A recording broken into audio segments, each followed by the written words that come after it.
नमस्कार दोस्तों, मैं दीप बहुगुणा स्वागत करता हूं आपका अपने YouTube चैनल पे। और आज की वीडियो में दोस्तों मैं आपको बताऊंगा देहरादून के बारे में। सर्वप्रथम मैं आपको बताता हूं देहरादून का इतिहास। तो सिखों के गुरु राम राय ने 1676, या आपको ये डेट याद रखनी है, कब 1676 में वो करतारपुर पंजाब से यहाँ आए थे। ठीक है, ये करतारपुर कौन सा है? ये करतारपुर कॉरिडोर आपने सुना होगा, उसी की बात यहाँ पे हो रही है। तो यहाँ से आए थे ये देहरादून। ठीक है, अब उस टाइम पे क्या था कि यहाँ पे एक छोटी सी बस्ती थी देहरादून नाम से, उन्होंने यहाँ पे डेरा डाला था और इसी के कारण क्या हुआ कि यहाँ का नाम पड़ गया देहरादून। ठीक है, आपको इसका नाम याद रखना है कि पहले क्या पड़ा था? देहरादून पड़ा था। ठीक है, कई किताबों में इनकी आगमन की जो तिथि है इसमें थोड़ा सा चेंज आता है, कहीं पे ये 1699 भी आता है। ठीक है, तो इसी के बाद से क्या हुआ कि यहाँ पे देहरादून इसका नाम पड़ा। और बाद में चलते चलते जब यहाँ पे आए थे ब्रिटिश लोग, ठीक है, तो ब्रिटिश लोगों को डे डे इनसे बोला नहीं जाता, तो उनने क्या कर दिया, वो फिर से देहरादून कर दिया। ठीक है, तो यहाँ पे तो आपको इसकी ब्रीफ हिस्ट्री पता चल गई। इसके बाद क्या होता है अन्य, देखो कि जो हमारा था किंवदंती के अनुसार देहरादून का नाम पहले द्रोणनगर था। ठीक है, पहले क्या था? द्रोणनगर। अब यहाँ पे क्या था कि पांडवों के गुरु द्रोणाचार्य ने यहाँ तपोभूमि बनाई थी, इस कारण इसको पहले क्या कहते थे? द्रोणनगर कहते थे। और धीरे धीरे अब ये क्या हुआ कि टाइम के साथ नाम चेंज होते रहा और ये क्या बन गया? देहरादून बन गया। इतिहासकारों के अनुसार देहरादून का प्राचीन नाम पृथ्वीपुर था। ठीक है, अच्छा, ये अलग अलग नाम क्यों होते हैं? अब ऐसा होता है कि एक इतिहासकार है उसने अपने अनुसार बताया, दूसरा इतिहासकार है उसने अपने अनुसार बताया, तो इसलिए इनमें मतभेद जरूर होंगे। ठीक है, जैसे कि यहाँ पे बहुत सारे मतभेद तो आपने अभी अभी देख लिए, जैसे कि द्रोणाचार्य आए तो द्रोणनगर उसका नाम हुआ था और उन्होंने क्या किया था? देहरादून किया था, और यहाँ पे पृथ्वीपुर। ठीक है, तो ये चेंज आपको देखने को हर जगह मिलते हैं। टिहरी नरेश फतेह शाह ने गुरु राम राय की 3 ग्राम दान में, अब इन्होंने क्या किया था? फतेह शाह ने गुरु राम राय को, ठीक है, 1699 या जब भी वो आए थे उस टाइम की बात हो रही है यहाँ पर, उन्होंने क्या किया था? 3 ग्राम दान में दिए थे। ठीक है, क्या दिए थे? 3 ग्राम दिए थे दान में। और 1636 में शाहजहां के सेनापति नवाजत खान ने दून घाटी पर आक्रमण किया था। ठीक है, अच्छा, देहरादून जो है वो कहाँ बसा है? दून घाटी में बसा है। और उस समय जो है कि गढ़वाल की जो संरक्षिका थी वो कौन थी? महारानी कर्णावती थी। ठीक है, कर्णावती की आपने कहानी जरूर सुनी होगी, वैसे आगे भी आपको पढ़ाऊंगा, लेकिन फिर भी आई होप कि आपने कर्णावती की कहानियाँ जरूर सुनी होंगी। ठीक है, प्रदीप शाह के समय रोहिला सरदार, किस, ये जो रोहिला सरदार हैं इनमें से कौन सबसे इम्पोर्टेंट थे? वो थे हमारे नजीब दौला। इन्होंने क्या किया कि दून क्षेत्र में आक्रमण किया और 1770 ईस्वी तक यहाँ पर राज किया। ठीक है, राज उन्होंने कब तक किया? 1770 तक। ठीक है, तो यह आपको याद रखना है। और 1699 में गुरु राम राय, अब ठीक है, ये अभी हमने देखी ना डेट, वहाँ पे क्या हो रही है? कॉन्फ्लिक्ट हो रही है। एक वहाँ पे 2 डेटें मैंने आपको बताई थी, तो कॉन्फ्लिक्ट होंगी यहाँ पे। ठीक है, क्योंकि क्या है, फिर से बहुत सारे इतिहासकार है, उन्होंने अपने अपने अनुसार लिखा, तो उसी में यहाँ पे कॉन्फ्लिक्ट देखने को मिलती है। ठीक है, 1999 में गुरु राम राय ने यहाँ पर क्या किया कि मुगल शैली में, ठीक है, आपको ये शैली याद रखनी है, कौन सी शैली है? मुगल शैली में गुरुद्वारा की नींव रखी। और 1700, यहाँ पे देखो आप, 1785 में गुलाम कादिर ने देहरादून क्षेत्र में आक्रमण किया और उम्मेद सिंह को यहाँ का गवर्नर बनाया। किसको बनाया है गवर्नर? उम्मेद सिंह को। ठीक है, तो ये कह सकते हो आप, पहला गवर्नर कौन था देहरादून का? उम्मेद सिंह था। और प्रगुन्न शाह ने अपनी पुत्री का विवाह उम्मेद सिंह के साथ किया और क्या हुआ कि उसे यहाँ का स्थायी शासक नियुक्त किया। तो अब यहाँ का स्थायी शासक कौन है? उम्मेद सिंह। ठीक है, प्रबुद्ध शाह के मंत्री रामा धारणी ने दून क्षेत्र को व्यवस्थित करने का प्रयास किया। रामा व धरणी, ठीक है, ये 2 लोग हैं, इन दोनों का वध पराक्रम शाह ने करवाया। किसने करवाया? पराक्रम शाह ने।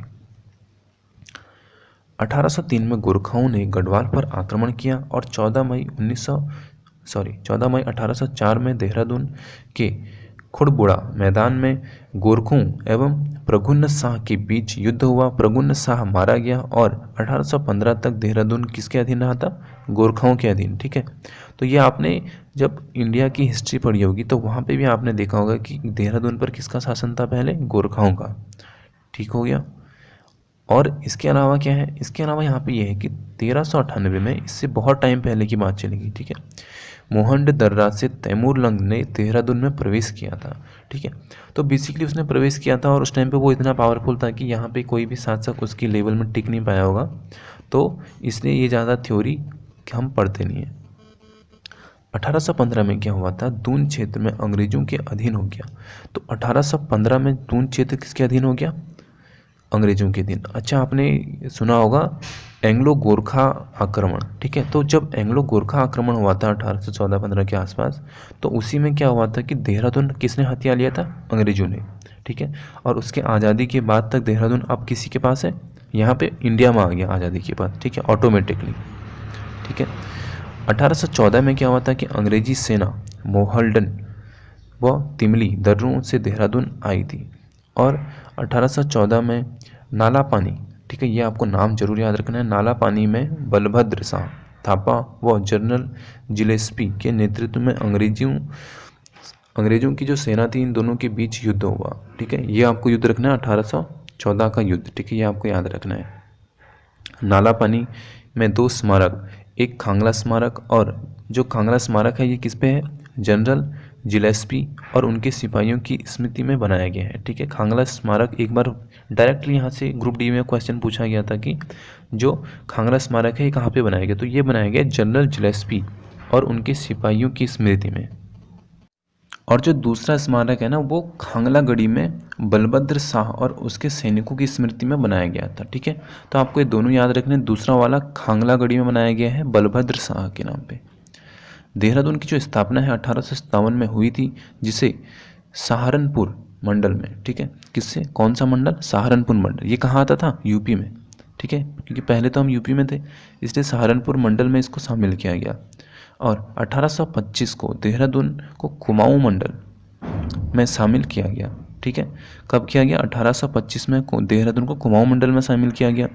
1829 में देहरादून के साथ जैनसार भाबर, ठीक है, भाबर का नाम आपने जरूर सुना होगा, जैनसार भाबर का उपयुक्त रखकर मेरठ मंडल में इसको रखा गया। तो आप देख लो कैसे मंडल चेंज हो रहे हैं, पहले ये गया था सहारनपुर मंडल में, उसके बाद 7 साल बाद ये आता है कहाँ, कुमाऊं मंडल में, उसके बाद यहाँ कहाँ चले जाता है 4 साल बाद, मेरठ मंडल में, अभी कहाँ है, गढ़वाल मंडल में। तो आप देख रहे हो कहाँ है। 1867 में देहरादून नगर पालिका बनाई गई और 1871 में देहरादून को अलग जिला के रूप में प्रकाशित हुआ। यानी यहाँ पे क्या हुआ कि 1871 में ये कब आया, अस्तित्व में कब आया, 1871 में, ठीक है। 1975 में देहरादून को गढ़वाल मंडल में शामिल किया गया और 9 दिसंबर 1998 को देहरादून नगर निगम बनाया गया।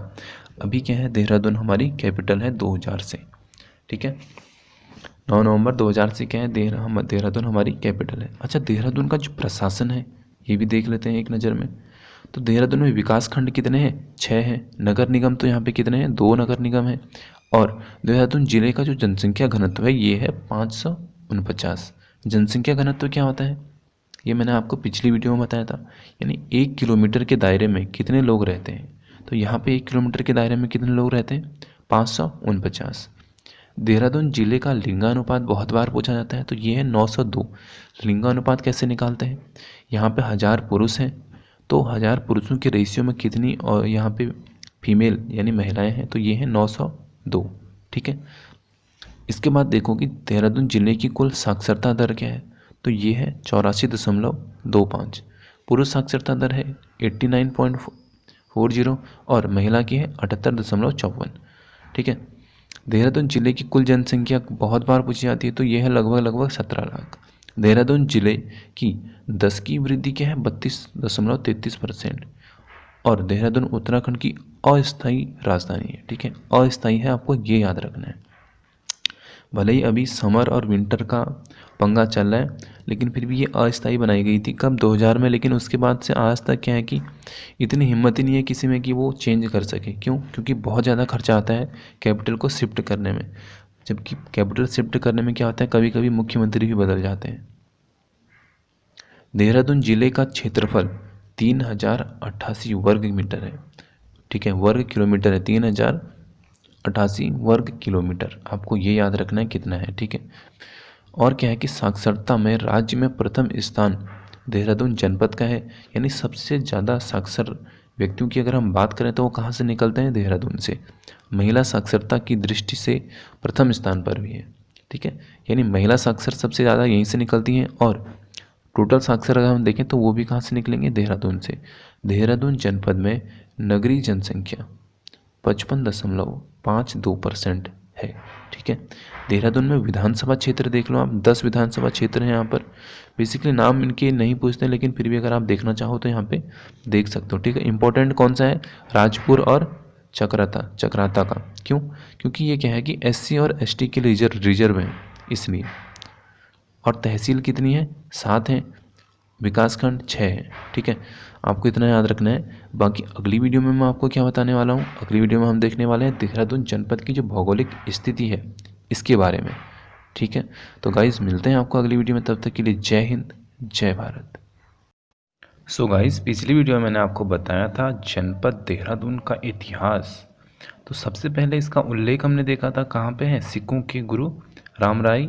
यहाँ पे हमने देखा था कि 2 डेट आती हैं, एक आता है 1676 और दूसरा आता है 1699, ठीक है। तो इनके नाम पे पहले यहाँ पड़ा था देहरादून, उसके बाद ये थोड़ा थोड़ा प्रोनाउंसिएशन में चेंज होते होते देहरादून ही हो गया, ठीक है। आज हम देखने वाले हैं देहरादून की भौगोलिक स्थिति, यानी यहाँ पे जो भौगोलिक स्थिति है यहाँ पे देहरादून की, उसके बारे में आज हम बेसिकली पढ़ने वाले हैं।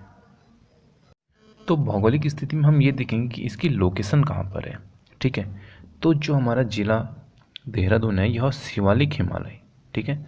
शिवालिक हिमालय श्रेणी आपको पता होगी, अगर नहीं पता तो आप मैप वाली सीरीज़ देख सकते हैं। तो शिवालिक श्रेणी जो है यहाँ पे हमारी, इस श्रेणी व मध्य हिमालय, ठीक है, शिवालिक हिमालय व मध्य हिमालय के बीच दून घाटी में बसा है। आपको घाटी याद रखनी है, दून घाटी में बसा है। देहरादून जिला 2 मुख्य भागों में बटा है, जिसमें एक है दून घाटी और दूसरा है पहाड़ी पर जो कि है जौनसार भाबर क्षेत्र, ठीक है। तो जौनसार भाबर क्षेत्र अक्सर नाम आपने सुना होगा, तो ये कहाँ पे आता है, देहरादून में, ठीक है। देहरादून जो है हमारा पूरा, ये जैसे हमारा अगर जिला है तो ये 2 भागों में बटा है, एक है दून घाटी और दूसरा है जौनसार भाबर क्षेत्र। देहरादून जो है उत्तराखंड राज्य का पश्चिमी जिला है, यानी अगर हम उत्तराखंड के अकॉर्डिंग इसकी लोकेशन देखें तो ये हमको कहाँ पे मिलेगा, पश्चिम में। अच्छा, अगर हम भारत के अकॉर्डिंग अगर देखें तो ये हमको कहाँ पे मिलेगा, उत्तर पूर्व की साइड, ठीक है, यानी हम कह सकते हैं उत्तर पूर्व।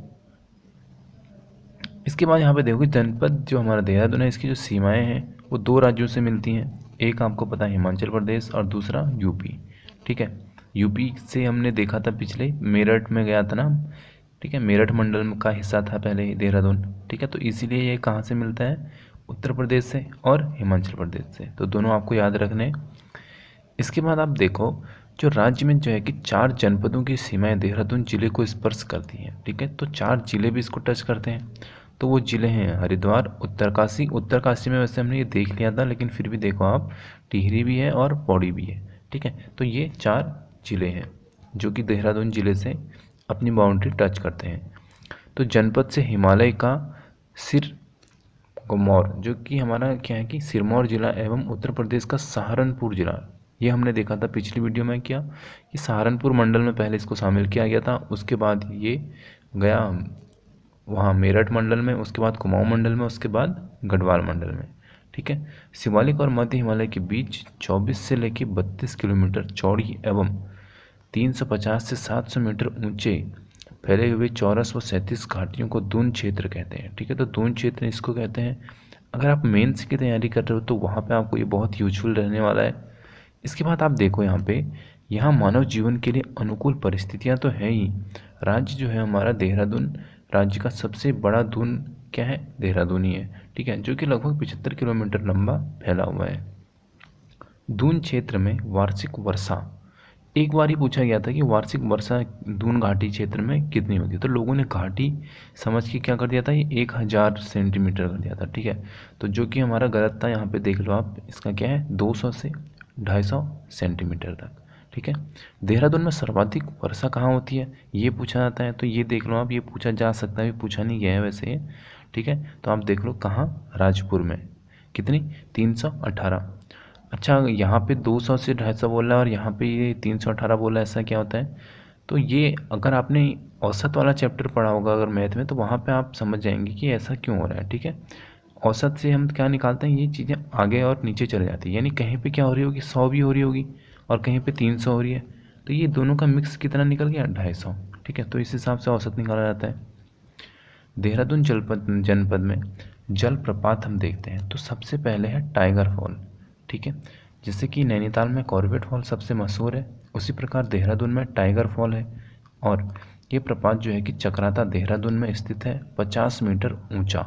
ठीक है, 50 मीटर ऊंचा चक्राता से टाइगर फॉल ट्रैक मार्ग से जाते हैं। अच्छा, यहाँ पे क्या है कि एक ट्रैक मार्ग भी बनाया गया है, कहाँ के लिए, टाइगर फॉल के लिए। ठीक है, मोई गार्ड फॉल कहाँ पे है, ये भी चक्राता में ही स्थित है। ठीक है, इसके बाद देखो कि किमोना फॉल ये कहाँ पे है, ये भी चक्राता में है और ये इसकी ऊंचाई अगर पूछे तो ये कितनी है 35 मीटर। इसके बाद देखो शिखर फॉल देहरादून के राजपुर में स्थित है। ठीक है, शिखर फॉल कहाँ है, राजपुर में। इसके बाद मासी जलप्रपात देहरादून जिले के मसूरी के पास ही स्थित है। पटना जलप्रपात ऋषिकेश में स्थित है। और इसके बाद देखो निरगड्डू जलप्रपात ऋषिकेश में पौड़ी जिले में पड़ता है। ठीक है, तो बेसिकली ये पौड़ी जिले में पड़ता है, लेकिन क्या है कि ऋषिकेश और पौड़ी की बाउंड्री पे है ये, तो इसलिए इसको हम ऋषिकेश में यानी देहरादून में ही कैलकुलेट कर लेते हैं। इसके बाद देखो गरुड़ चट्टी झरना और फूल चट्टी झरना, ये ऋषिकेश में स्थित है। इसके बाद कासरोताल देहरादून के रायवाला, ठीक है, रायवाला के पास में स्थित है। और चंद्रबाड़ी ताल देहरादून में चंद्रभागा नदी निकलती है। ठीक है, यानी चंद्रबाड़ी ताल देहरादून से कौन सी नदी निकलती है, तो चंद्रभागा नदी निकलती है। एक बार ये पूछा था कि चंद्रभागा नदी का ओरिजिन पूछा गया था, तो वहाँ पे आपने ये डालना था चंद्रबाड़ी ताल। ठीक है, गौतम कुंड चंद्रबानी देहरादून में ही स्थित है। इसके बाद देखो आप यहाँ पे आगे, यहाँ पे जो है कि सबसे इम्पोर्टेंट चीज़, अभी तो कैंपटी फॉल भी नहीं आया है वैसे, ठीक है, तो उसको हम अलग से पढ़ेंगे। देहरादून जनपद में नदियाँ, झीलें और कुंड। देहरादून में आने वाली आसन नदी, ठीक है, आसन नदी यमुना की सहायक नदी है। आसन नदी यमुना नदी में रामपुर मंडी के पास मिलती है और पूर्व यमुना नहर आसन नदी के संगम पर डाक पत्थर में आसन बैराज पर बना हुआ है, जो कि 1967 में बनाया गया था। ठीक है, तो डाक पत्थर क्या है कि देहरादून से लगभग 12 से लेकर 15 किलोमीटर की दूरी पर एक प्लेस है, तो वहीं पे ये आसन नदी चलती है और उसी पर हमने क्या कर रखा है कि एक आसन बैराज बना रखा है। और इसका निर्माण एक बार पूछा गया था, तो ये हुआ है 1967 में। ठीक है, आसन बैराज से बने जलाशय को आसन जलाशय या ढालीपुरी झील भी कहा जाता है। ठीक है, ढालीपुरी झील अगर पूछे तो ये कहाँ है, डाक पत्थर में, और डाक पत्थर कहाँ है, तो देहरादून में। ठीक है, अब ये लाई करता है कि आप किस एग्ज़ाम की तैयारी कर रहे हो। ठीक है, इस बैराज में प्रवासी पक्षियों एवं अन्य पक्षियों की प्रजातियां भी देखने को मिलती हैं। अच्छा, इनकी कैलकुलेशन के लिए कि कितनी पक्षियां हर साल आती हैं और कितनी पक्षियां जाती हैं, ठीक है, इसकी अलग से कैलकुलेशन की जाती है और इसकी अलग से एक रिपोर्ट भी आती है। ठीक है, तो अगर आप इंटरेस्टेड हो तो आप वो रिपोर्ट्स भी देख सकते हैं कि कितनी पक्षियाँ उत्तराखंड में आती हैं हर साल और कितनी यहाँ से बाहर जाती हैं और कितनी यहीं पे रुक जाती हैं। ठीक है, प्रवासी पक्षियों के बारे में आपने ज़रूर सुना होगा। प्रवासी पक्षियाँ कौन सी होती हैं, जो कि क्या करती हैं कि लोकेशन अपनी चेंज करती रहती हैं। ठीक है, जैसे कि अगर अब क्या हो रहा है कि अभी गर्मी हो रही है मैदानी क्षेत्रों में, तो वो क्या करेंगी कि अभी पहाड़ों पर आ जाती हैं। क्यों, क्योंकि यहाँ पर ठंडा होता है। ठीक है, लेकिन जैसे ही ठंडा खत्म हो जाता है तो वो वापस कहाँ चले जाती हैं, मैदानी इलाकों में चले जाती हैं। ठीक है, तो यही होती हैं प्रवासी पक्षियाँ। सोंग नदी दून घाटी की प्रमुख नदी है और सिसवा एवं बाल्दी नदी सोंग नदी की सहायक नदी है। ठीक है, ये भी आपको याद रखना है कि इसकी सहायक नदियाँ हैं ये। देहरादून नगर के मध्य में बहने वाला रिस्पना, ठीक है, रिस्पना एवं बिंदाला नदी सिसवा की सहायक नदियाँ हैं। रायवाला के पास गंगा नदी में सोंग नदी मिलती है। ठीक है, तो सोंग नदी कहाँ पे मिलती है गंगा नदी में, रायवाला के पास में, ये आपको याद रखना है। इसके बाद देखो यहाँ पर सहस्त्रधारा, सबसे इम्पोर्टेंट यहाँ पे मैं इसी को कहूँगा। सहस्त्रधारा देहरादून वाल्दी नदी के तट पर क्या है कि एक पर्यटक स्थल है। तो यहाँ पे एक बार ये पूछा गया था कि वाल्दी नदी इसके तट पर कौन सा पर्यटक स्थल है, तो वहाँ पर आपको डालना था सहस्त्रधारा। ठीक है, सहस्त्रधारा में गंधक युक्त जल मिलता है। तो ये तो बेसिकली आपको पता, अगर आपने प्रीवियस ईयर सेट लगाए हैं तो वहाँ पे आपको ये क्वेश्चन तो देखने को मिल ही जाता है कि गंधक युक्त जो जल है ये कहाँ मिलता है, तो सहस्त्रधारा में मिलता है, ये आपको याद रखना है। ठीक है, आई होप गाइज आपने आज की इसके नोट्स बना लिए होंगे। अब हम आगे देखेंगे देहरादून जनपद की प्राकृतिक आपदाएं। ठीक है, आपदाओं से तो भरा हुआ है हमारा उत्तराखंड, तो आपदाओं के बारे में हम देखेंगे अब। ठीक है, चलिए आज हम देख रहे हैं देहरादून जनपद की प्राकृतिक आपदाएं। तो यहाँ पे क्या है कि भूकंपीय जोन आपको पता होगा कि जैसे कि एक पीएच स्केल, अगर आपने मे बी 9th 10th में पढ़ा होगा, तो पीएच स्केल क्या होता है, उसमें 1 से लेके संख्याएं होती हैं 14 तक। ठीक है, अगर 7 से ज़्यादा होता है तो वस्तु हमारी क्या हो जाती है, यानी तत्व क्या हो जाता है, हमारा क्षारीय हो जाता है। 7 से कम होंगी तो क्या हो जाएगा, अम्लीय हो जाएगा। अगर 7 है तो क्या हो जाएगा, उदासीन हो जाएगा। ठीक है, तो उसी प्रकार जोन बढ़ते हैं भूकंप के लिए, यानी इसमें क्या होता है, इसमें 0 से लेके बेसिकली 10 तक ये देते हैं। ठीक है, लेकिन कभी कभी क्या होता है 12 भी मिल जाता है आपको और कभी 8 भी मिलता है। ठीक है, वो डिपेंड करता है कि जिसने जोन बना रखा है उस पर, कि उसने स्केल किस अकॉर्डिंग बनाया है। ठीक है, क्योंकि अगर 5 से ज़्यादा स्केल पे भूकंप आता है तो उसको हम क्या कहते हैं कि यहाँ पे क्या होगा, अब ज़्यादा ही आपदा आ जाएगी। ठीक है, तो यहाँ पे जो देहरादून है इसको क्या है कि जनपद को संवेदनशील जोन में रखा गया है। तो संवेदनशील जोन कौन से होते हैं, जो हमारे 4 में आते हैं या 5 से 3 से लेके 5 में बेसिकली। ठीक है, 1917 में देहरादून में 8 रिएक्टर स्केल का भूकंप आया था। ठीक है, 8 रिएक्टर स्केल, इसका मतलब आप समझ रहे हो कि जो भूकंप स्केल अगर जिसने 8 तक बना रखी है तो उसकी उसमें टॉप लेवल का भूकंप आ गया था।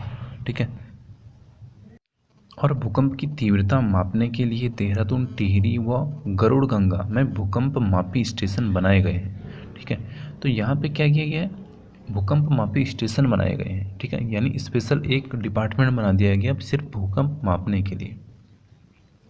और अभी तक इसका कोई क्योर बेसिकली वैज्ञानिक निकाल नहीं पाए हैं, इन द सेंस कि अभी तक इसका कोई इलाज नहीं है। ठीक है, ये हम कह सकते हैं। क्यों, क्योंकि भूकंप क्या है कि इसका हम पहले से पता नहीं कर सकते और इसका हम कोई बचाव नहीं कर सकते। यानी अगर इस टाइम पे भूकंप आ रहा है तो हम इस टाइम पे क्या कर सकते हैं, बहुत से बहुत हम मैदानों की ओर भाग सकते हैं बस। ठीक है, इसके अलावा हम कुछ नहीं कर सकते हैं। ठीक है, अब वो तो डिपेंड करता है, अगर आपका घर भूकंप रोधी है तो वो झेल लेगा भूकंप को। ठीक है, ये दूसरा मैटर हो गया कि हमको वो तो हो गई कि हमने उसको आने ही नहीं देना है, ये हम नहीं कर सकते हैं, बल्कि थोड़ा उपाय कर सकते हैं, वो अलग चीज़ हो गई। ठीक है, लेकिन इसका पता नहीं चलता कि भूकंप कब आएगा। देहरादून जनपद में खनिज संपदा, सबसे इम्पोर्टेंट क्वेश्चन यहीं से बनते हैं। देहरादून में क्या है कि कालसी के पास मंदारम। ठीक है, तो कालसी आप मे भी अगर आप देहरादून में गए हैं तो कालसी आपने इस जगह का नाम जरूर सुना होगा। तो इसके पास में क्या है, मंदाराम। तो बेसिकली तो मंदाराम से मिलते हैं, लेकिन एक और यहाँ पे क्षेत्र है बाराकोंड। ठीक है, इसमें क्या है कि उत्तम किस्म का चूना, ठीक है, चूना पत्थर भंडार मिलता है। ठीक है, तो आपको याद रखना है चूना खनन, अगर आपको याद हो तो जो चूना खनन क्या है कि गैर कानूनी है, यानी वहाँ पे अगर चूना मिल रहा है तो वहाँ पे कोई भी बंदा ऐसे जाके चूना नहीं निकाल सकता है। ठीक है, तो चूना पत्थर के लिए क्या होता है कि सरकार से अथॉरिटी मिलती है पहले, उसके बाद बहुत से उसमें क्या होते हैं कि लीगल चीज़ें होती हैं, उसके बाद आप वहाँ पे जाके काम शुरू कर सकते हैं, यानी माइनिंग शुरू कर सकते हैं। ठीक है, और यहाँ पे देखो आप, मसूरी में क्रीम रंग के सख्त चूना पत्थर के भंडार हैं। ठीक है, तो अगर आपको पूछे क्रीम रंग के सख्त चूना भंडार पत्थर के भंडार कहाँ हैं, तो ये हैं मसूरी में। और संगमरमर मुख्य रूप से देहरादून में ही मिलता है। ठीक है, ये सिर्फ मतलब बेसिकली उत्तराखंड में जो सबसे ज़्यादा मिलता है वो कहाँ मिलता है, यही मिलता है वो यहाँ देहरादून में। ठीक है, मसूरी के पास महागांव व कियारकुली खड़िया के मुख्य क्षेत्र हैं। ठीक है, तो यहाँ पे क्या मिलते हैं, खड़िया के भंडार हैं यहाँ पे। और इसके बाद देखो आप, देहरादून में बेराइटस धातु के क्या मिलते हैं, भंडार है यहाँ पर। ठीक है, बेसिकली इतनी ज़्यादा मात्रा में नहीं निकलता है, लेकिन ये है कि और जिलों में अगर हम कंपेयर करें तो उससे यहाँ पे ज़्यादा मिलता है। देहरादून में घपीला गांव में जिप्सम पाया जाता है, बहुत इंपॉर्टेंट है। जिप्सम कहाँ पाया जाता है, तो यहाँ पे घपीला गांव में जिप्सम पाया जाता है।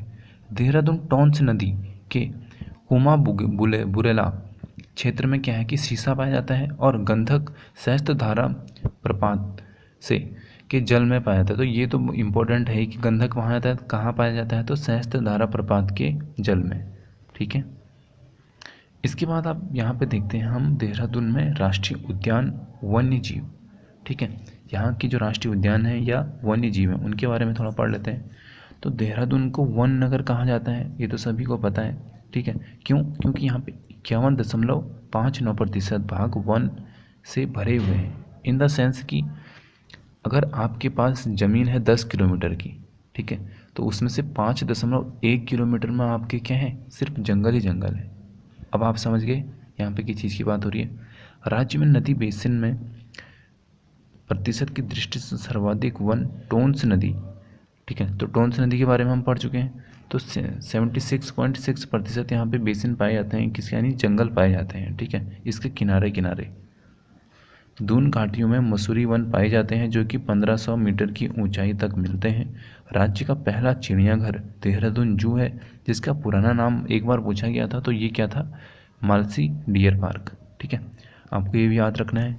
इसके बाद देखो, राज्य वन्य जीव बोर्ड का पदेन अध्यक्ष कौन होता है। सबसे इम्पोर्टेंट है ये कि जो राज्य वन्य जीव बोर्ड है इसका पदेन अध्यक्ष कौन होता है, तो ये होता है मुख्यमंत्री, ठीक है। और राज्य का प्रथम वन्य जीव संरक्षण केंद्र जो कि कहाँ पे है, मोतीचूर, ठीक है, वन्य जीव विहार देहरादून की स्थापना कब हुई थी, एक बार ये पूछा गया था, तो 1935 में। अच्छा, 1935 में और क्या हुआ था, आरबीआई की स्थापना हुई थी। अच्छा, आरबीआई एक्ट कब आया था, तो 1934 में आया था।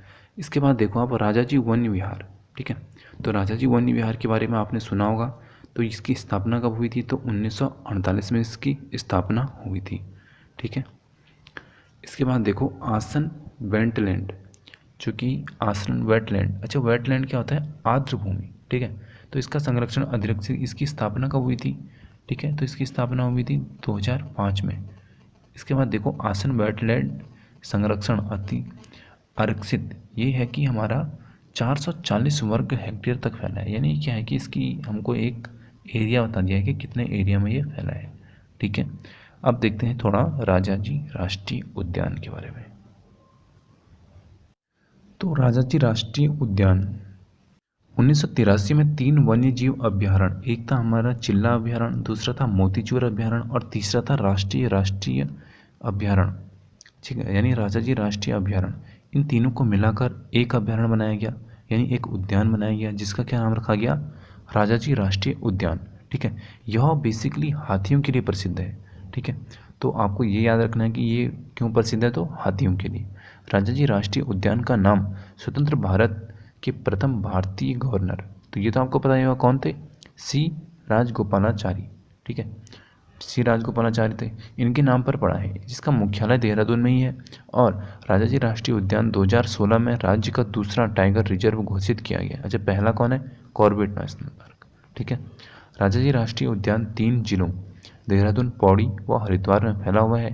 राजाजी राष्ट्रीय उद्यान का क्षेत्रफल अगर एक बार आपसे पूछा जाए तो आप इसको क्या डालेंगे, 820.4 वर्ग किलोमीटर, ठीक है।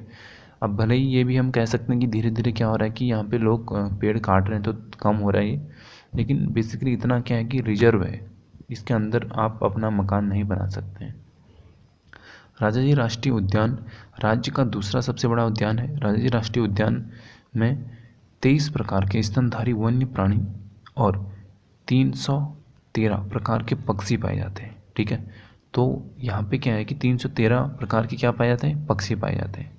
इसके बाद आज का देख लेते हैं यहाँ पे लास्ट, मसूरी वन्यजीव विहार। मसूरी वन्यजीव विहार राज्य का सबसे छोटा वन्यजीव विहार है। मसूरी वन्यजीव विहार का क्षेत्रफल एक बार पूछा गया था, तो ये है 10.82 वर्ग किलोमीटर। और मसूरी वन्यजीव विहार जो है हमारा, यहाँ माउंट क्लेव, ठीक है, माउंटेन क्लेव यानी पहाड़ी बेटर के लिए प्रसिद्ध है, ठीक है। और 1993 में क्या हुआ था कि मसूरी वन्यजीव विहार की स्थापना की गई थी। तो इम्पॉर्टेंट इसमें यही है कि इसकी स्थापना कब की गई थी, तो 1993 में की गई थी। इसका क्षेत्रफल आपको याद रखना है 10.82 वर्ग किलोमीटर। और क्या याद रखना है कि सबसे छोटा, सबसे बड़ा तो आपको पता है कॉर्बेट नेशनल पार्क है, सबसे छोटा ये भी कौन सा है, मसूरी वन्यजीव विहार है, ठीक है। और ये एक यहाँ पे ये है कि ये क्यों प्रसिद्ध है, तो माउंट क्लेव के लिए, यानी पहाड़ी बेटर के लिए, ठीक है, बटेर के लिए। तो अगली वीडियो में हम यहाँ पे क्या देखने वाले हैं, तो ये भी बता देता हूँ आपको। अगली वीडियो में हम यहाँ पे देखेंगे भारतीय सर्वेक्षण विभाग और FRI के बारे में, यानी फॉरेस्ट रिसर्च इंस्टीट्यूट, ठीक है। एक बार तो इसकी फुल फॉर्म ही पूछ ली थी। चलिए मिलते हैं आपको अगली वीडियो में। तो देहरादून के राष्ट्रीय उद्यान और वन्य जीव विहार हम पढ़ चुके हैं। आज हम देखने वाले हैं भारतीय सर्वेक्षण विभाग के बारे में। अच्छा, ये क्या है? तो इसके बारे में देखेंगे कि 1767 में इसकी स्थापना बंगाल में होती है और इसका मुख्यालय द्वितीय विश्व युद्ध के दौरान 1942 में बंगाल से देहरादून शिफ्ट किया गया था। यानी यहाँ पे क्या था, पहले ये कहाँ था? पहले जब 1767 में इसकी स्थापना हुई थी तो बंगाल में हुई थी, और उसके बाद 1942 में इसको कहाँ स्थानांतरित कर दिया गया? देहरादून में। ठीक है, आपको बस डेट से याद रखनी है कब कहाँ पे स्थानांतरित किया गया। इसके बाद देखो, यह जो विभाग भारत का एकमात्र भू मानचित्र सर्वेक्षण का कार्य करता है। ठीक है, यानी भारत में जितने भी भू मानचित्र बनाने होते हैं उसका सर्वेक्षण करना होता है, तो ये सब कौन करता है? ये सब करता है हमारा भारतीय सर्वेक्षण विभाग।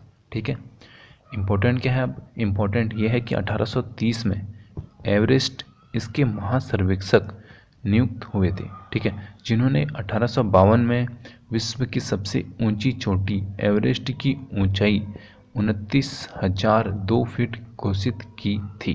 ठीक है, अच्छा, इसका मतलब क्या है? इसका मतलब ये है कि एवरेस्ट जो चोटी है यह एवरेस्ट के नाम पर ही रखी गई है। इसका क्या मतलब है? एवरेस्ट कौन थे? एवरेस्ट हमारे एक ब्रिटिश थे, ब्रिटिश महासर्वेक्षक थे, जो कि ब्रिटिश यानी जब अंग्रेज़ों का काल था उस टाइम पे भारत में आए थे। और जब वो भारत में आए थे तो उन्होंने यहाँ पे देखा कि बहुत सारी क्या है, ऊंची ऊंची चोटियाँ हैं। तो ऐसे ही उन्होंने सभी चोटियों का एक निरीक्षण किया और देखा कि सबसे ऊंची चोटी कौन है। तो उन्होंने एक चोटी देखा, उस टाइम पे इसका कोई नाम नहीं था। ठीक है, अच्छा, इसको अलग अलग नाम वैसे देते हैं वहाँ पे नेपाल में। ठीक है, लेकिन बेसिकली इसका क्या है कि प्रचलित नाम नहीं था कुछ। ठीक है, तो उन्होंने अपने नाम पर ही इस चोटी का नाम एवरेस्ट रख दिया। ठीक है, कब? 1952 में। चलिए देखते हैं आज का टॉपिक, फॉरेस्ट रिसर्च इंस्टीट्यूट यानी FRI। ठीक है, अच्छा, ये आपको बहुत ही फनी लगेगा कि क्या है ना कि एक बार इसी की फुल फॉर्म पूछ लेती है, FRI की फुल फॉर्म। ठीक है, तो आपको ये याद रखनी है। उस टाइम पे तो ये था कि स्टॉक बहुत कम था क्वेश्चंस का, क्वेश्चंस बहुत इजी पूछे जाते थे पहले। ठीक है, अब क्या है, क्वेश्चन का लेवल क्या है ना कि बहुत बढ़ गया है। ठीक है, अब देखते हैं इसमें। तो ये है कि 1865 में भारत के प्रथम वन महानिरीक्षक डिट्रिच बेंटिस के को नियुक्त किया गया था। अच्छा, ये कब किया गया था? तो 1865 में किया गया था इनको भारत में प्रथम वन महानिरीक्षक। अच्छा, वन महानिरीक्षक का मतलब क्या है? ये देखेंगे भारत में कि हर स्टेट में या जितने प्रांत उस टाइम पे अंग्रेजों के अधीन थे उसमें कहाँ कहाँ वन है और कितने वनों की कटाई होती है, कितने साल वन बढ़ रहे हैं या घट रहे हैं, इन सब का निरीक्षण कौन करता है? जो कि वन महानिरीक्षक होगा वो करेगा। ठीक है, तो प्रथम कौन था ये हमने देख लिया, डिट्रिच। देश के प्रथम वन विद्यालय की स्थापना 1878 में फॉरेस्ट स्कूल ऑफ देहरादून के नाम से हुई, जिसके गठन की सलाह भी इन्हीं के यानी डिट्रिच बेंट्रिस ने दी थी। ठीक है, यानी इन्होंने क्या बोला कि यार आप क्या करो कि स्कूल बनाओ, उस स्कूल में हम क्या करेंगे, लोगों को वहाँ पे जाके हम ये सिखाएंगे कैसे वनों का निरीक्षण किया जाता है और देखा जाता है कि कितने वन हैं और कितने पहले थे। तो लोगों ने देखा कि अच्छा, यहाँ पे पहले इस एरिया में इतने सारे वन थे, यानी यहाँ पे इतने हेक्टेयर तक पूरे वन ही वन थे। लेकिन अब क्या हुआ है, ये लोगों ने वहाँ पे क्या कर शुरू कर दिए हैं, घर बनाने शुरू कर दिए हैं। ठीक है, तो यहाँ पे कैसे हम रोकें इनको? ठीक है, कैसे हम यहाँ पे पेड़ों का कटाव रोकें? क्यों? अगर पेड़ कट जाएंगे तो ऑक्सीजन नहीं मिलेगी, और आपको इतना तो पता है कि आजकल ऑक्सीजन की क्या वैल्यू है। ठीक है, अच्छा, तो ठीक है, इन्होंने इस स्कूल का निर्माण कराया था और 1884 में इसका यानी इस स्कूल का नाम, फॉरेस्ट स्कूल का नाम बदलकर इम्पीरियल फॉरेस्ट स्कूल रखा गया। और 1916 में क्या है कि अनुसंधान कार्य के साथ जोड़ते हुए नाम इम्पीरियल फॉरेस्ट रिसर्च इंस्टीट्यूट इसका नाम रख दिया। और स्वतंत्रता के बाद इसका नाम क्या रख दिया है, ये बहुत इंपॉर्टेंट है, फॉरेस्ट रिसर्च इंस्टीट्यूट। ठीक है, तो आपने ये तो देख लिया ना कि नाम कैसे चेंज हुए इसके। ठीक है, पहले इसका नाम क्या था? सबसे पहले इसका नाम रखा गया था फॉरेस्ट स्कूल, फिर वो समझ में नहीं आया लोगों को तो उन्होंने क्या रख दिया, अंग्रेजों ने इम्पीरियल फॉरेस्ट स्कूल। ये भी समझ में नहीं आया तो क्या रख दिया, इम्पीरियल फॉरेस्ट रिसर्च इंस्टीट्यूट। फिर भारतीयों को ये समझ में नहीं आया तो उन्होंने क्या रख दिया, फॉरेस्ट रिसर्च इंस्टीट्यूट। ठीक है, अच्छा, 1991 में एक बार ये पूछा जाता है कि UGC ने FRI को डीम्ड विश्वविद्यालय घोषित किया। अच्छा, UGC आपको बताऊंगा कौन है। ठीक है। यूजीसी क्या है कि एक संस्था है जो कि बेसिकली हमारे एग्ज़ाम कंडक्ट करवाती है, और क्या है कि ये मास्टर्स की डिग्रियाँ वगैरह आप, अच्छा ये तो आपको पता ही होगा ना, अगर आपने मास्टर्स अगर आप कर रहे हैं अभी। तो 2006 में क्या हुआ था, एफआरआई ने प्लेटिनियम जुबली मनाई। अच्छा ठीक है, आपको पता है प्लेटिनियम जुबली क्या होती है? कमेंट बॉक्स में बता दो अगर आपको पता है तो। एफआरआई में स्थित वानिकी एफआरआई में स्थित वानिकी संग्रह के 6 अनुभाग हैं, ठीक है। तो इसके अनुभाग एक बार पूछा जाता है, एक बार पूछा गया था, आई मीन यहाँ पे तो अनुभाग कितने हैं? 6, ठीक है। अब आपको याद हो गया 6। एफआरआई का मुख्य भवन ग्रीक और रोमन शैली से बनाया गया है, ठीक है। तो यहाँ पे कौन सी शैली का उपयोग किया गया है? तो ग्रीक शैली का और रोमन शैली का उपयोग किया गया है। और जो इसका मुख्य भवन है उसमें क्या है कि वास्तुविद C.G. ब्लैकफील्ड थे, ठीक है। यानी ये वास्तुकार कौन थे इसके? C.G. ब्लोमफील्ड थे। इसके बाद देखो कि एफआरआई का जो मुख्य भवन है इसका उद्घाटन 1929 में हुआ था, और दुर्भाग्यवश इसके 17 साल बाद अंग्रेजों को यहाँ से भागना पड़ा, ठीक हो गया। इसके बाद इसका जो मुख्य गेट है इसका नाम क्या है कि ब्रेंडिस गेट है। अच्छा, ब्रेंडिस कौन थे? अभी हमने पढ़ लिया था ना, ब्रेंडिस जिसने स्कूल का निर्माण करवाया था, ठीक हो गया।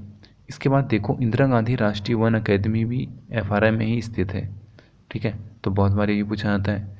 6 दिसंबर 1956 को प्रथम राष्ट्रपति, यानी कौन थे प्रथम राष्ट्रपति? राजेंद्र प्रसाद, ठीक है। इन्होंने एफआरआई परिसर पर क्या है कि साल के वृक्ष लगाए। किसके वृक्ष लगाए? साल के। दिसंबर 1981 में प्रथम महिला प्रधानमंत्री और अंतिम महिला प्रधानमंत्री ने एफआरआई परिसर में क्या किया कि एक रुद्राक्ष का वृक्ष लगाया, ठीक है। तो ये रुद्राक्ष का वृक्ष आज तक है यहाँ पर, अगर आप कभी जाओ वहाँ तो देख सकते हो। वर्तमान में एफआरआई भवन की आधारशिला 1923 में रखी गई, यानी जो अभी वहाँ पे एफआरआई भवन है तो इसकी आधारशिला कब रखी गई थी? तो 1923 में रखी गई थी। इसका उद्घाटन पूछा जाता है तो उद्घाटन किसने किया था? तो उस टाइम पे जो वायसराय थे, कौन? इरविन, ठीक है, इरविन ने किया था। और यह जो भवन है यह कितना मीटर लंबा है? तो 320 मीटर लंबा है। इसके मुख्य भवन में 6 संग्रहालय हैं, ये तो हमने पढ़ लिया, और 18,000 काष्ठ नमूनों के साथ काष्ठ संग्रहालय है। और यह क्या है कि एशिया का सबसे बड़ा लकड़ी से निर्मित दीक्षांत सभागार है, ठीक है। तो ये भी आपको याद रखना है, दीक्षांत सभागार है सबसे बड़ा, ठीक है। तो अब इसके बाद हम देखेंगे जनपद में स्वास्थ्य की जो सुविधाएं हैं वो कैसी हैं, ठीक है।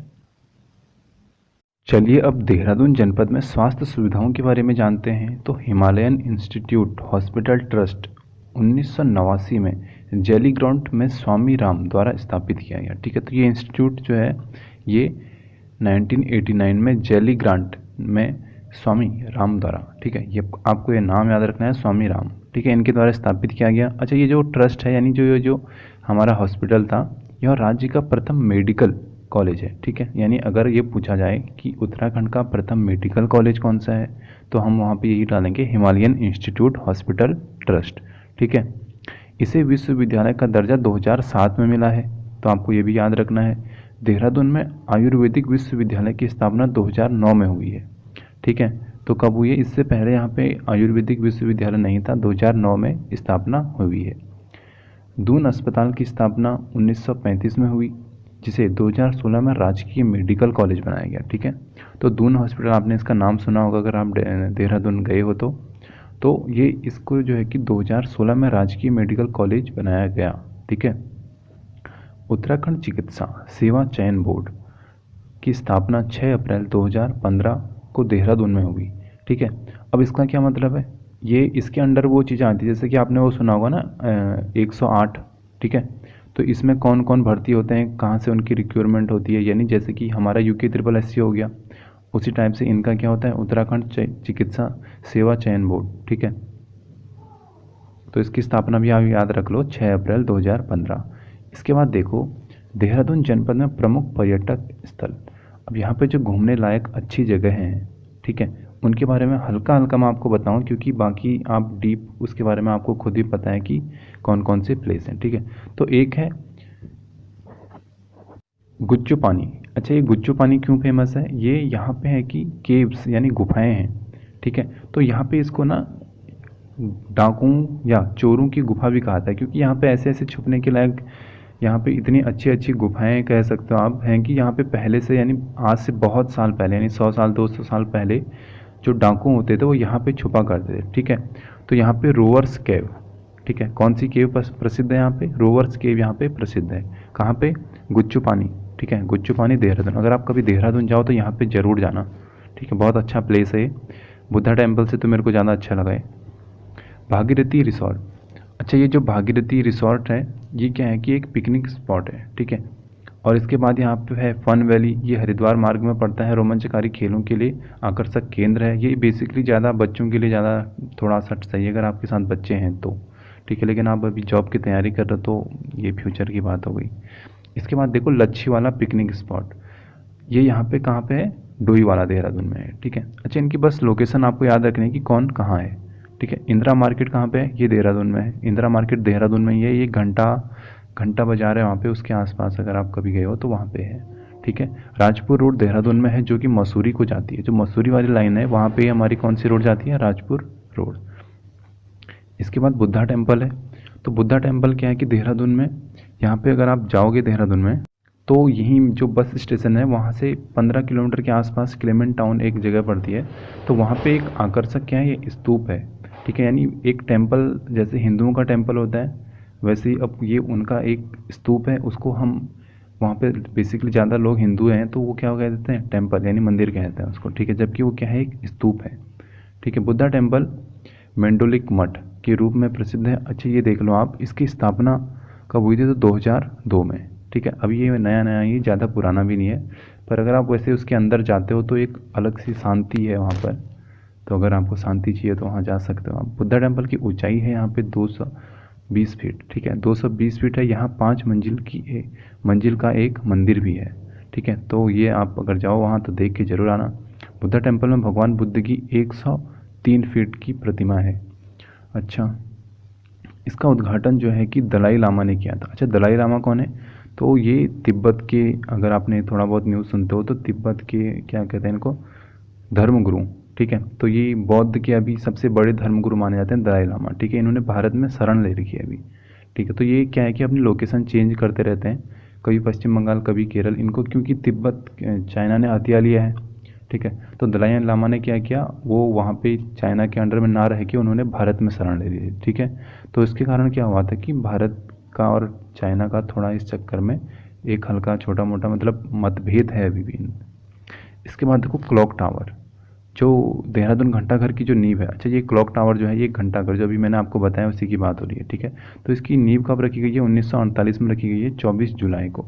ठीक है, बहुत रेयर केस में जब बहुत ही डीप पूछ लेगा अगर एग्जामिनर तभी ये क्वेश्चन आएगा कि इसकी स्थापना कब हुई। ठीक है, तो आपको एटलीस्ट डेट तो याद रख लो, 1948।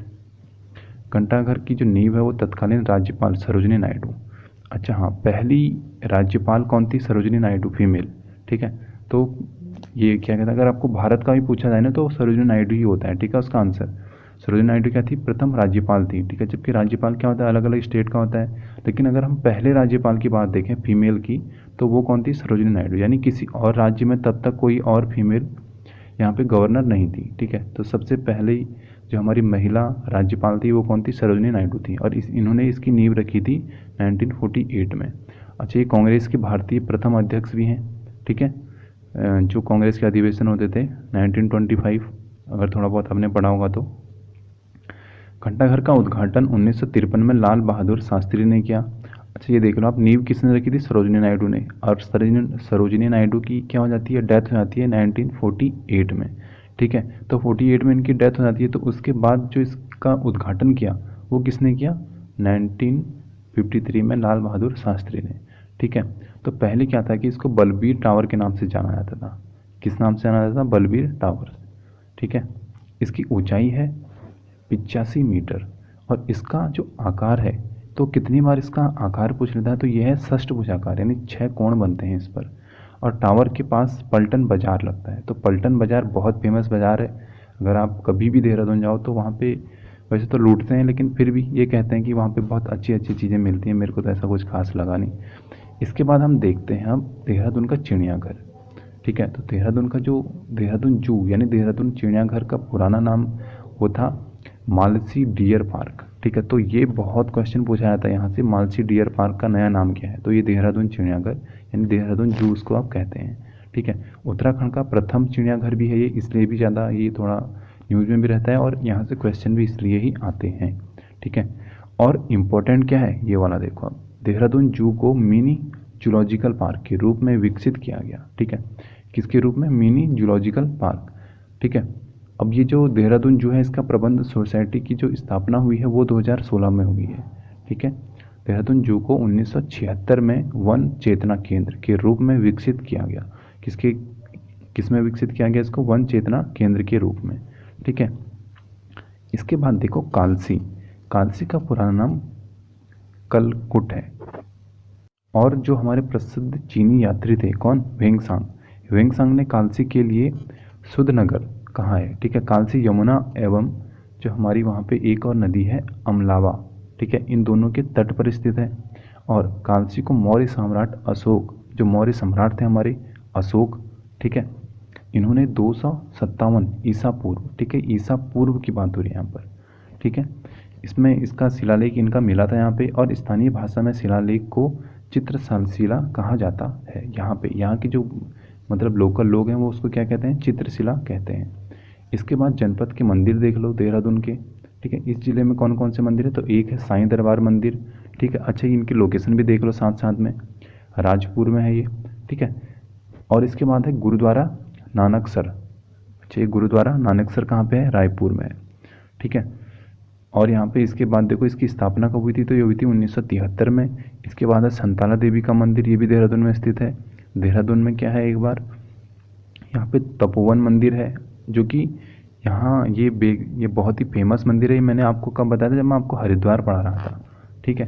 तो तपोवन मंदिर को रुद्रेश्वर शिव मंदिर कहा जाता है, जहाँ गुरु द्रोणाचार्य ने यहाँ पे क्या की थी? तपस्या की थी। ठीक है। ये मैंने वैसे आपको बता दिया है जब मैं आपको हरिद्वार पढ़ा रहा था।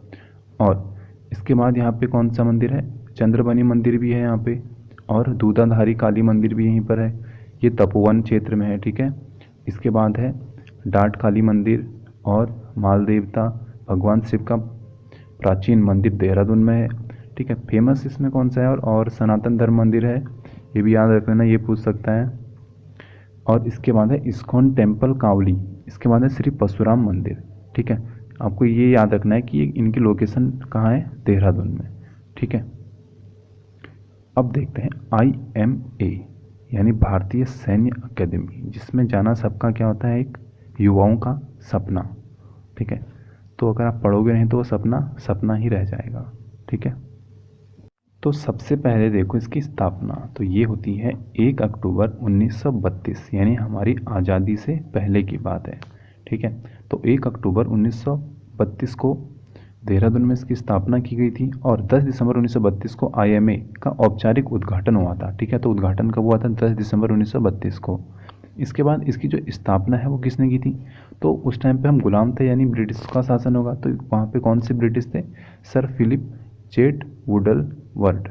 ठीक है। तो ये थे उस टाइम पे जिन्होंने की स्थापना की थी। ठीक है। तो जो इसका प्रथम बैच है, ये जरूर वहाँ पे कभी पूछ सकते हैं आपको।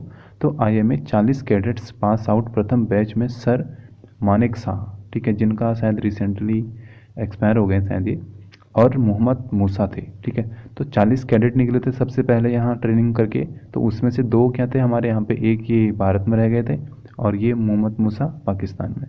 ठीक है। तो जो मानेक शाह थे ये भारत के पहले फील्ड मार्शल बने, और जो ये मोहम्मद मूसा थे ये पाकिस्तान के सेना प्रमुख बने। ठीक है। इसके बाद देखो IMA पासिंग परेड में पहले प्रधानमंत्री जवाहरलाल नेहरू ने निरीक्षण किया था। ठीक है। तो सबसे पहले जो प्रधानमंत्री थे हमारे नेहरू जी, इन्होंने क्या किया? यहाँ का निरीक्षण किया। IMA का आदर्श वाक्य है वीरता और बुद्धि। ठीक है।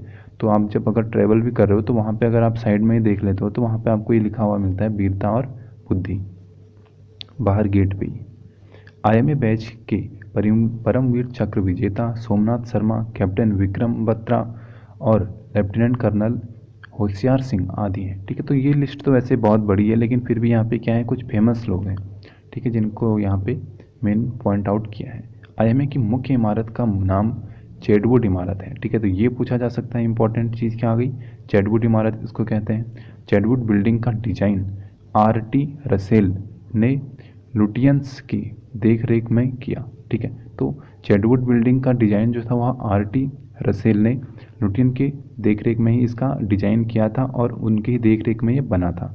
ठीक है, इसके बाद यहाँ पे इम्पोर्टेंट अब 2-3 ही पॉइंट बचते हैं। आईएमए में खेतरपाल ऑडिटोरियम का निर्माण किया है। अच्छा, ये आईएमए में जो ये बना है ये पूरा लकड़ी का बना है। ठीक है, अगर किस्मत ज़िंदगी में कभी लिखा होगा वहाँ जाना तो देखना आप बिल्कुल, मतलब आपको डिजाइनिंग का एक बहुत ही अच्छा वहाँ पे एक डेमो मिलेगा। ठीक है, तो इसका निर्माण होता है 1982 में। आईएमए के अंदर कैप्टन बत्रा मेस भी बनी हुई है। कैप्टन बत्रा कौन थे? परमवीर चक्र वाले। ठीक है, तो उनकी मेस मतलब जहाँ पे खाना मिलता है। ठीक है, तो वो भी बना हुआ है यहाँ पे। आईएमए के अंदर वॉर मेमोरियल 1999 को बनाया गया है।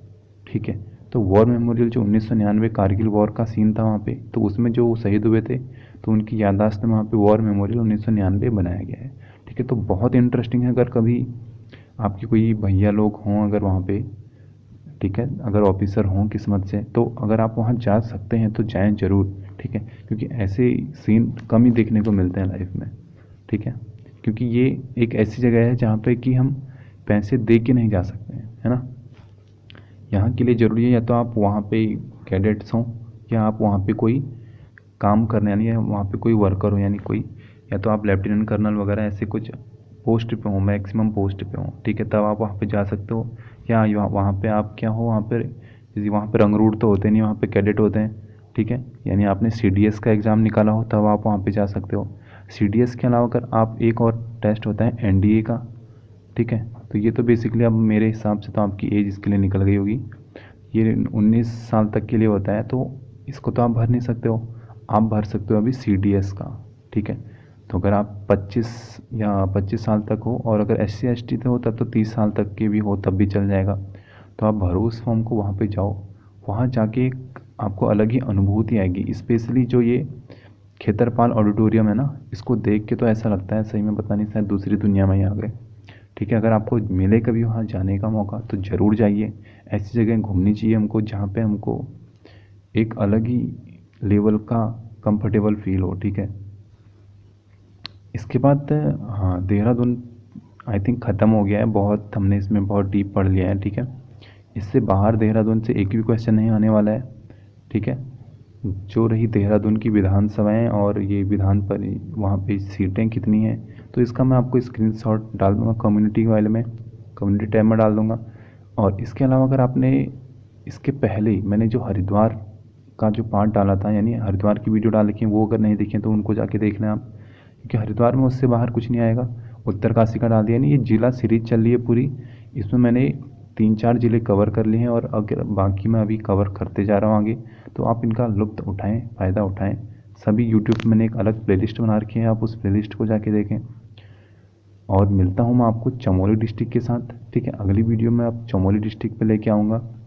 तो आप इस वीडियो को, इसमें भी शायद मैंने पहले पार्ट से बांटा था और बाद मैंने कंबाइन कर दिया था। ठीक है, तो आप अलग अलग करके भी देख सकते हैं और चाहें तो आप इसको एक ही बार में भी देख सकते हैं। ठीक है, और उत्तराखंड से रिलेटेड इसी प्रकार की वीडियो के लिए चैनल को सब्सक्राइब करना ना भूलें। लास्ट में बोल रहा हूँ क्योंकि पहले ही बोलना मतलब आपका टाइम वेस्ट करना होता है, इसलिए लास्ट में बोल रहा हूँ। ठीक है, मिलते हैं आपको अगली वीडियो में। अगर कोई आपके पास सुझाव हो तो मुझे कमेंट बॉक्स में बता सकते हैं। जय हिंद, जय भारत।